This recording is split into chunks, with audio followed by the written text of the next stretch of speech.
अस्सलाम वालेकुम गाइस, उम्मीद है आप ठीक हो, खैर से होंगे।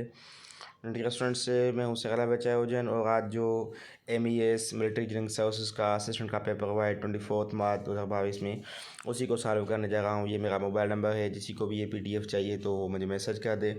आज मैं डिस्कस करूँगा इसी वीडियो में कि टोटल कितने MCQs थे, सिलेबस क्या था, उसके बाद मैं मुकम्मल ये पेपर सॉल्व किया है। तो उम्मीद करता हूँ कि ये बिल्कुल आपको पसंद आएगा और लास्ट में मैं वीडियो में सोर्सेज भी बताऊँगा कि कहाँ कहाँ से टेस्ट आज आई है। तो आपकी जो भी कल टेस्ट है या परसों है, क्योंकि 31 मार्च तक टेस्ट चलेंगी, देखें। और अगर आपको मेरे वीडियो पसंद आते हैं तो सबसे पहले आप चैनल को सब्सक्राइब करें, लाइक करें, कमेंट करें और बेल आइकन को भी क्लिक करें ताकि हमको नोटिफिकेशन भी मिले और आपको भी फ़ायदा पहुंचे। और भी आप कोशिश करें कि आप जो है ये वीडियोस की लिंक जो है कैंडिडेट्स तक पहुंचाएं ताकि सब कैंडिडेट की रहनुमाई हो जाए।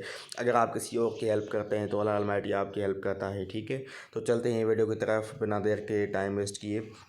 सबसे पहले मैं ये बताऊंगा कि टोटल 50 MCQs थे। कोई आपको कहेगा 100 होते हैं, कोई कहेगा 60-80, लेकिन जो आज टेस्ट हुई है असिस्टेंट की उसमें 50 टोटल MCQs थे।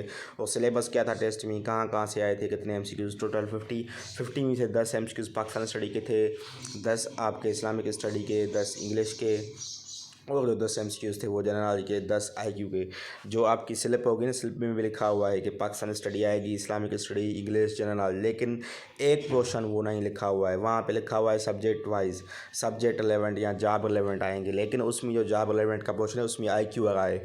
IQ में भी मतलब ऐसे ना समझें कि एक बड़ी लेवल का IQ है, बिल्कुल आसान है। टेस्ट में कोई इतनी मुश्किल नहीं थी, जस्ट क्या था कि कुछ ऑप्शंस जो है नियरेस्ट थे, लेकिन टेस्ट बिल्कुल आसान थी, इतनी डिफ़िकल्ट नहीं थी और इतनी तमाम आसान भी नहीं थी। थोड़े बेसिक्स क्वेश्चंस बहुत, मैं वेबसाइट्स बताऊंगा, बुक्स भी बताऊंगा कि कहाँ से आपको पढ़ना है। ठीक है, वो सारा कुछ मैं लास्ट में बताता हूँ, लेकिन सबसे पहले मैं पेपर को डिस्कस करता हूँ। तो टुडेज MCQs जो है उसमें सबसे पहला पोर्शन जो है वो इस्लामिक स्टडी का है। इस्लामिक स्टडी में उर्दू में 10 क्वेश्चन आए थे और वो कौन से थे? सबसे पहले था फातिह ईरान, जिसको कहते हैं कानकुर ऑफ ईरान। तो ये किसका टाइटल था? साद बिन अबी वक्कास का। उसके बाद क्वेश्चन नंबर है 2। क्वेश्चन नंबर 2 था बाबुल इल्म, इल्म का दरवाज़ा किसको कहते हैं? इल्म का बाब, ठीक है, दरवाज़ा, तो हज़रत अली अलैहिस्सलाम, अली रज़ियल्लाहु तआला अन्हु को कहते हैं। ठीक है, उसके बाद है अमीन उल उम्मत। अमीन उल उम्मत किसका टाइटल है? ये भी उर्दू में आया था, अबू उबैदा बिन जर्राह का है।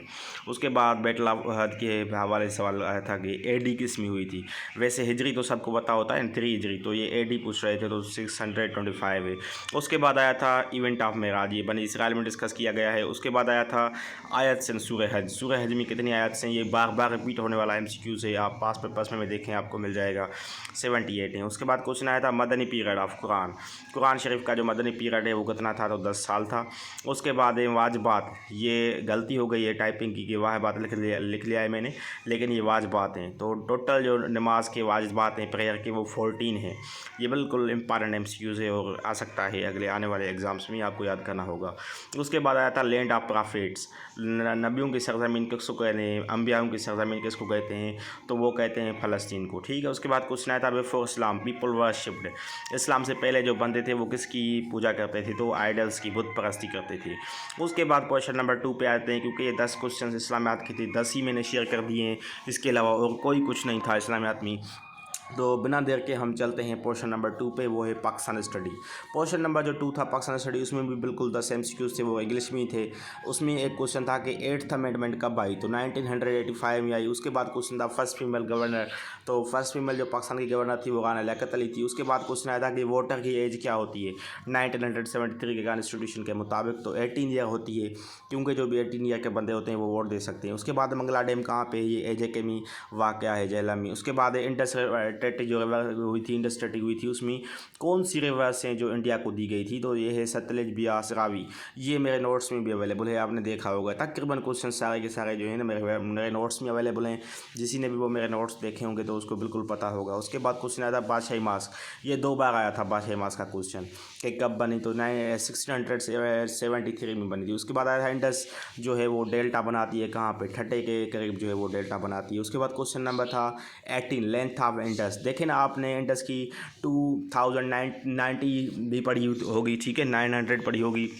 उसके बाद 3100 भी पढ़ी होगी, लेकिन जो टेस्ट में ऑप्शन था वो मेरे ख्याल में जो करेक्ट लग रहा था तो वो 3850 किलोमीटर का होगा था। उसके बाद क्वेश्चन नंबर 1920 मुझे अभी याद नहीं आ रहा है, इंशाल्लाह वो भी मैं आपके साथ शेयर करूँगा। उसके बाद की थर्ड सेमेट OIC की